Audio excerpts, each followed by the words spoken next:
Hello everyone and welcome back. So as of this video, we are entering the third main phase of the course where we're going to talk about how to use matrices, vectors, and linear algebra to help us to solve systems of equations, and in particular to solve large systems of equations in a more efficient and simple manner. So to that end, this video is going to focus on just a review of the algebraic techniques that we have already learned to solve systems that are relatively small. We're going to review this in today's video so that we can see how what we learned about the new techniques is really quite related to the old techniques that we've already studied. So to begin with, let's review the algebraic process of solving systems of equations by the method of elimination. And then we're going to interpret the solutions to that system of equations graphically. So in this case, we're solving the system of equations where the first equation is 2x plus 3y equals 1, and the second equation is negative x plus y equals 2. So let's solve this system of equations not using the method of substitution, specifically using the method of elimination, because that is the method that is going to be generalized and extended into the linear algebra techniques that we will learn in the next couple of episodes. So when you're starting to solve a system like this one using method of elimination, the idea of the first step is to, step one, scale one or both of the equations to create a pair of opposite terms. Let me demonstrate for you what I mean. So if I have these two equations here, the first one 2x plus 3y equals 1, and the second negative x plus y equals 2, one of the first actions that I might take in a problem like this one is to go in and multiply the second equation by another copy of the number 2.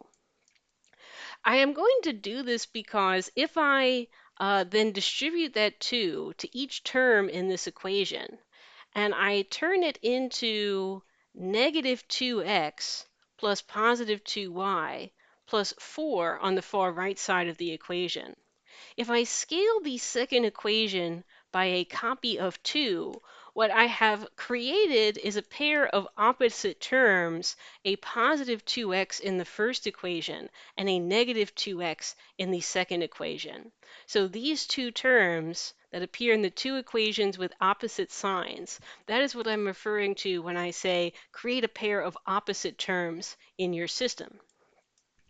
Now, the reason that we do this is so that when we add these two equations together, these opposite terms will cancel each other out, eliminating one of the variables from the system.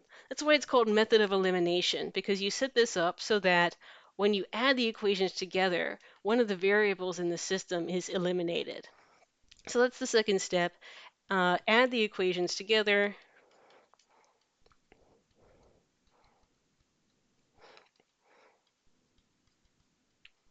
So the opposite terms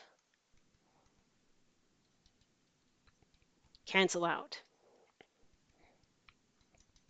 2x plus negative 2x will cancel. 3y plus 2y will return 5y, and 1 plus 4 will return 5. So then I can solve for y pretty easily and just get y equals 1. So now that I have that value of y, all that remains for me to find is the corresponding value of x. So to find that last value, all I have to do is take this value of y and back substitute it into one of the original equations of my system. So step 3, find the other variable by back substituting. And it doesn't really matter which equation you back substitute into. If you've done all your work correctly, you're going to get exactly the same x value no matter which equation you choose. So my preference is to choose the equation that seems to be the simplest. For example, I think I like this one here in the bottom middle, negative x plus y equals 2. So I'll go ahead and steal that and plug the known y value into that equation. Y is equal to 1, and this allows me to solve now for x. So negative x is equal to 1, and x is equal to minus 1. So the solution would consist of this x value and this y value paired together. The solution is the ordered pair where x and y respectively are equal to negative 1 and positive 1. So this is a system of equations where we happen to have achieved one and exactly one solution. So in a situation like this one, you'll hear a word used. They will say that the solution was unique. It's a unique solution. There's only one pair of x and y values that makes this system true and satisfies both of the equations in the system at the same time. So now that we have solved the system, let's go back to the question and remember that it asked us to interpret the solution set graphically. So let me go to Desmos and let me go ahead and graph the two equations in this system here. Okay, here I am on Desmos. And so this red line with the negative slope is the graph of the equation 2x plus 3y equals 1. And this blue line with positive slope is the graph of the equation negative x plus y equals 2. Now notice that these two lines intersect at a certain location in two-dimensional space. And that point of intersection, the coordinates of that point of intersection are exactly this pair, x equals minus 1 and y equals positive 1, that we found when we calculated the solution to this system. So that's the graphical interpretation of a solution to a system of equations. The graphical interpretation of a solution to a system is that a solution represents a point where the objects in the system graphically intersect.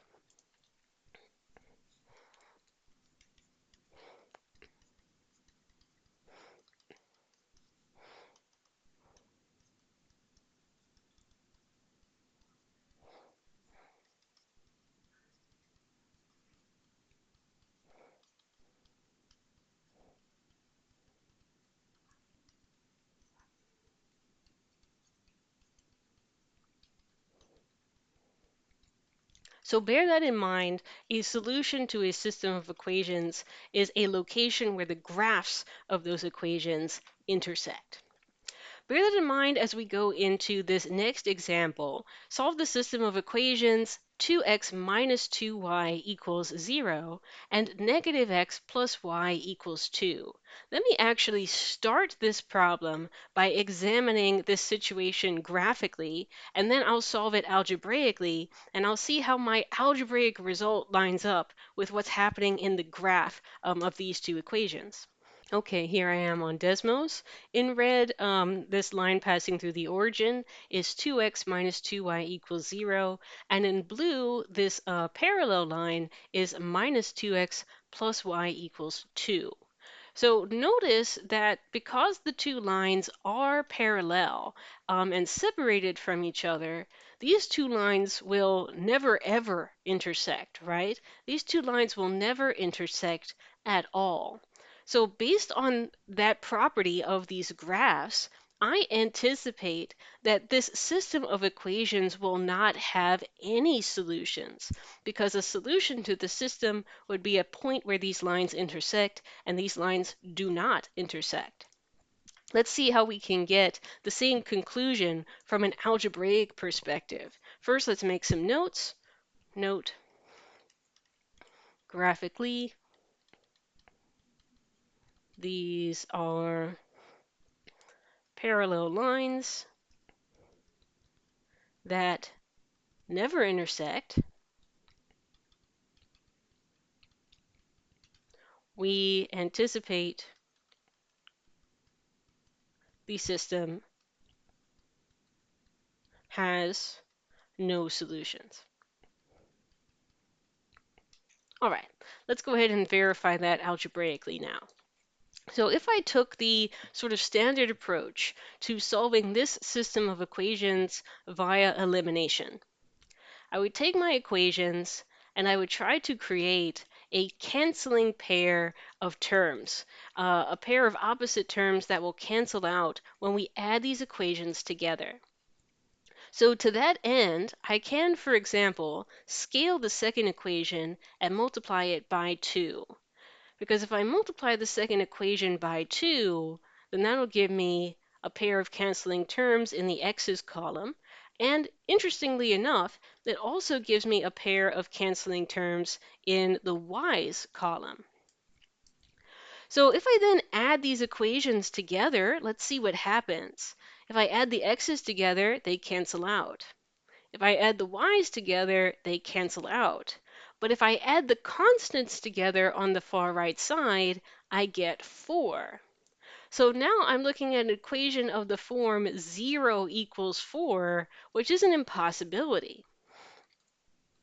That's just straight up not true, right?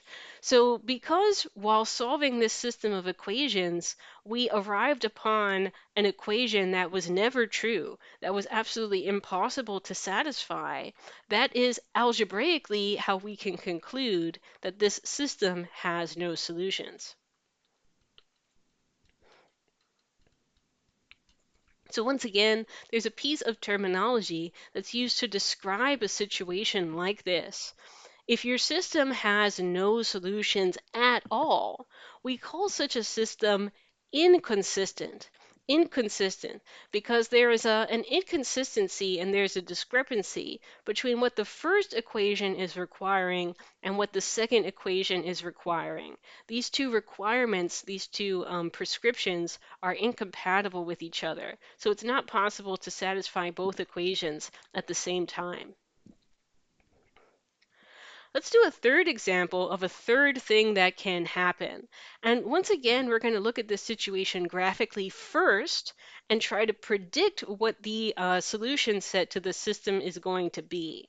So let me go ahead to Desmos and let me graph these two equations here in the system. 2x minus 2y equals negative 4 and minus x plus y equals 2. So here I am on Desmos having graphed those two equations in the system. And what's interesting about the graph that has resulted is that it seems like I have only graphed one line, right? The reason why it seems like we've only graphed one line is that the graphs of the two lines are identical. They are completely overlapping, and one of them is just blocking the other. So this is actually just the same line repeated twice in the system. And so these two lines intersect at every point, right? Like there are infinite points of intersection between these two lines because they are exactly the same line, actually. So let's make a note of that. Note, graphically, these are overlapping lines with infinite points of intersection.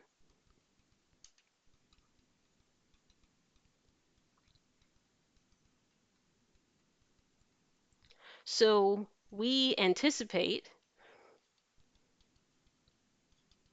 infinite solutions. Let's see what happens when we try and solve this system algebraically that confirms this result. So again, I'm going to sort of naively start this process the same way that I always would. I'm going to take these two equations, 2x minus 2y equals negative 4, negative x plus y equals 2, and I'm going to try and scale the equations to create a pair of opposite terms that will cancel out when I add the equations together. When I go ahead and try to add these two equations together, in this case, the x's have canceled out and become 0. The y's have canceled out and become 0. but also the constants have canceled out and become 0 as well. So when I add and combine the equations together, I get an equation that is trivially always true no matter what. 0 does equal 0 no matter what is going on, right? So this is almost the polar opposite of what happened in the previous example. In the previous example, we ended up with an equation that was always false and impossible to satisfy. And in this case, we ended up with an equation that was always true and was satisfied no matter what x and y are doing. So this is the indicator, typically, that one of the equations in your system is redundant and is a copy of one of the other equations.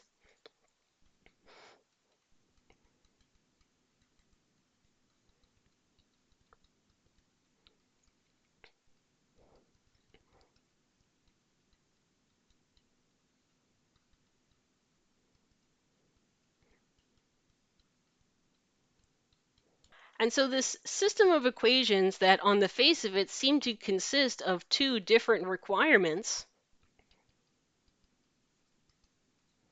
actually in the end only consisted of one real requirement.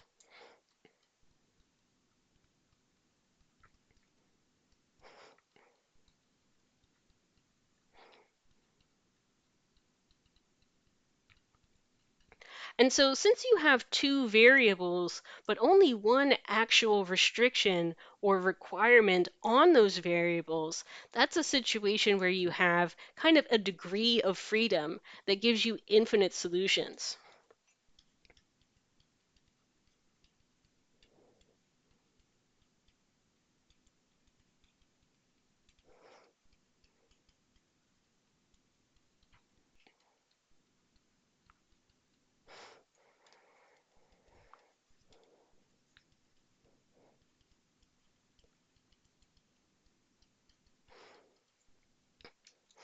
Again, there's terminology here for a situation like this. If you have a system where you have more variables than you have actual meaningful restrictions, if you have some degrees of freedom in your solutions, a system like that is called underdetermined or sometimes underdefined. There are not enough restrictions on X and Y to pin down one specific solution. There's freedom in your solutions. Another piece of terminology, if you're in an underdefined system like this one, where you have two variables but only one restriction on those variables, then you have what's called a free variable. And when you have a free variable, it means that you have a decision to make, you have a choice to make whenever you want to generate one of the infinite solutions to this system. For example, if you want to generate a solution to this system above, you can make a choice to set x equal to a specific value. And once you have chosen a specific value of x, that forces a corresponding specific value of y by back substituting into your one actual restriction.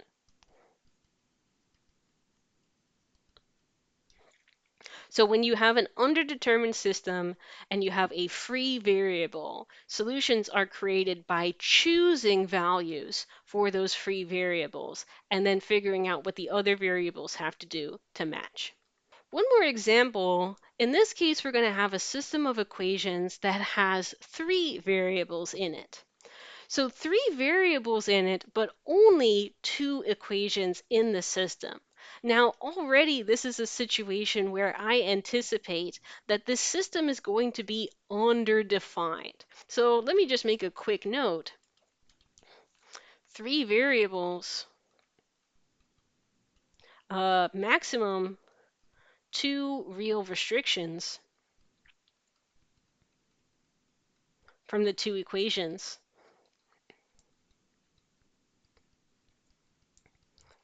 Because of that, I anticipate to have at least one free variable. from 3 minus 2. At least one free variable giving infinite solutions. This is a three-dimensional problem because there's an x and y and z in this problem. So let's go ahead and graph these equations in 3D space on Desmos 3D. So here I am on Desmos 3D, and I've graphed the equation x plus z equals 0. That's this red slanted plane here.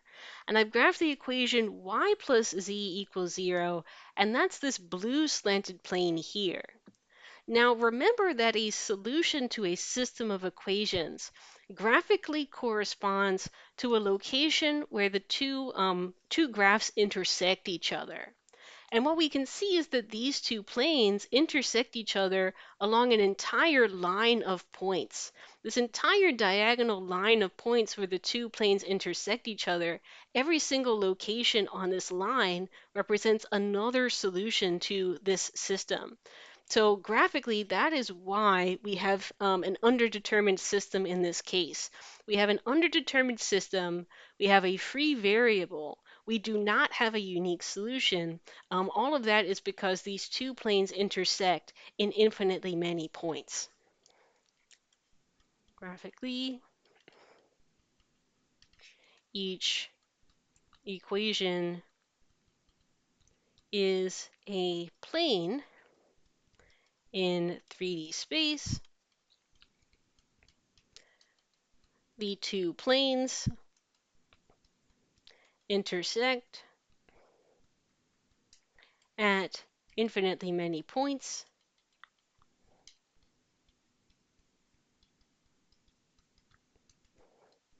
So there are infinite solutions.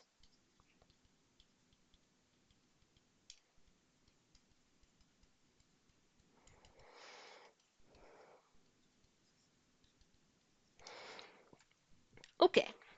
So final example of solving a system of equations using method of elimination and interpreting the solution set graphically. So here we have a pretty robust system of equations. We have a system of equations that involves three equations and three variables. So let's see how to solve this system equations using elimination, and then we'll interpret the solutions that we get. So once again, our approach is going to be to start by scaling these equations to try and create pairs of terms that cancel out. Now, because I have a system that has three equations in it, I'm going to start by taking these equations two at a time. So for example, I might start by considering equations 1 and 2 by themselves, and then separately consider equations 1 and 3 by themselves, and just look at those by themselves for a minute. So I'll start, for example, in the first pair of equations by trying to cancel out the x's. So if I try and cancel out the x's, I can achieve that by scaling the first equation minus 2. After distributing that minus 2, it'll turn it into negative 2x, negative 4y, negative 2z is equal to minus 2. Having created that pair of opposite terms in the x's position, if I now add these two equations together, I've eliminated x from the system. So that gives me a negative 3y from adding the y's together, a negative z from adding the z's together, and a 0 from adding the constants together. Now let me also try to eliminate x in the pair of equations on the right-hand side, equation number 1 and equation number 3. Fortunately for me, the x's in this pair of equations are already opposite. So if I add them together, the x's will cancel automatically, and I'm left with 5y plus 2z is equal to 0. So now that I've successfully eliminated the variable x from this system, I now have two equations containing only y and z. So what I'm going to do is I'm going to create another system composed of these two equations with these two variables. And I'm going to perform elimination on these guys. So for example, this seems like a prime opportunity to create a pair of canceling terms in the z's position. So let me go ahead and apply a 2. So that gives me negative 6y, negative 2z, and 0. And so when I add these two equations together at this point, that has eliminated z from the expression as well. So I get negative y equals 0, which gives me y equals 0. So now that I've finished solving for this one variable y, I can now use that y and back substitute to try and find the values of the other variables in this equation. So for example, I can back substitute into one of these two equations, for example, this one. So that would be negative 3 times 0 minus z equals 0. So that's going to say that z is equal to 0 as well. And then I can take this y value, and I can take this z value, and I can back substitute both of those into one of my original equations, and I can do that to find the x. So for example, I might go ahead and plug it into equation number, maybe even equation number 1. That looks like the easiest one to work with. If I plug in y equals 0 and z equals 0 to this expression, then I get x equals 1 from that back substitution.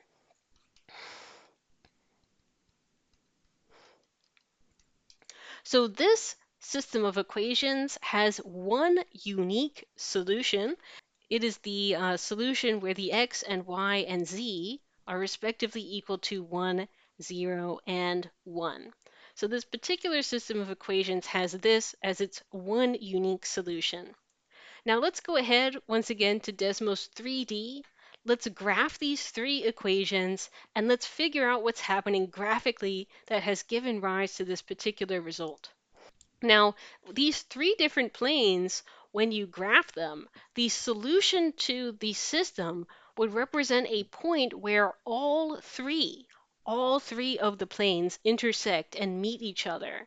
And if you look at this real closely, it looks like the place where all three planes intersect each other is this point located right here at the center.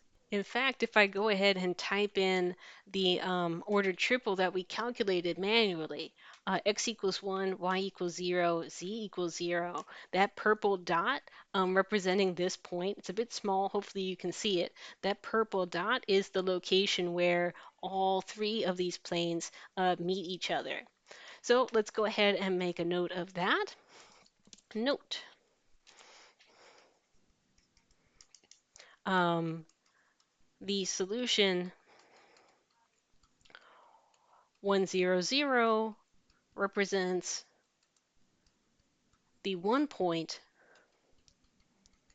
where all the graphs of the equation in the system intersect. The one point that is located in all three planes at exactly the same time. So what we're going to see is that, this process of solving systems of equations using method of elimination, the more variables that you have, the more equations you have, the more tedious and time consuming and error prone the process becomes, right? Already just doing 3 variables and 3 equations gave rise to a relatively time consuming and tedious problem. So we're going to learn some linear algebra techniques that allow us to solve larger systems like this one and find and interpret the solution set a little bit faster, a little bit cleaner, a little bit more easily, and in a way that scales up much better to much, much larger and much, much more complicated systems of equations.